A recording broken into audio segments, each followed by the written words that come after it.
Добрый день всем. Протащил скутер с дороги сюда, разобрал. Ну и что? Поршневой Алис разобрал, начал разбирать, смотреть. Тут у меня все порядочек, вроде бы неплохо все, сухенько, чистенько, без никаких нареканий, спору нету, так? А вот с той стороны меня ждет великий эпопея коленвал.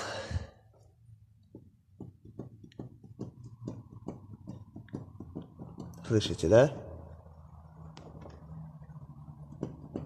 Я боюсь, чтобы картера были целые. Если будет целая, то мне повезло. Если нет, то будет Алис.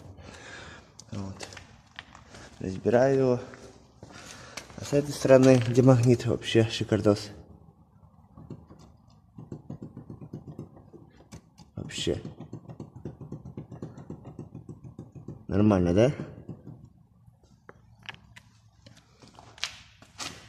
Вот так. Короче, делает умеет вот так.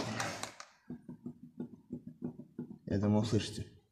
Я говорил, что и шат там есть, все полностью, но Алис уже проходит. Карнавала. Так что все уже, пора скидывать. Я сегодня постараюсь мотор скинуть и снять ротор генератора. Съемника у меня такого нету.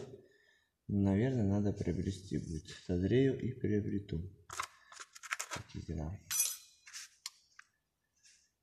Ой, начинается горе-эпопея. Ну, это где-то на 50 баксов попало. Ну вот, по ремонту.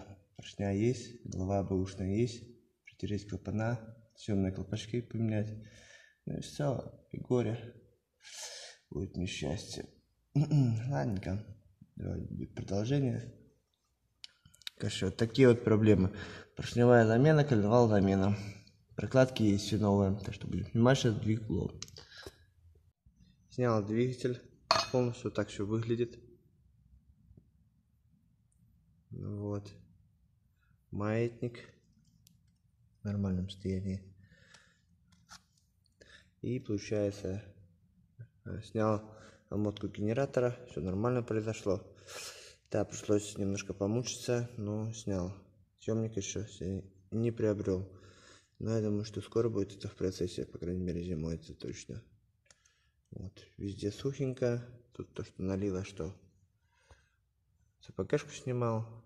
Короче, как-то так выглядит. Сейчас снимем навесное. Обмотку генератора, чтобы не повредить электрику нашу знаменитую, который кроме электрооборудования скутера больше ни хрена не тянет. И все. И будем вечером, короче, давать дальше его. Продолжение будет следовать.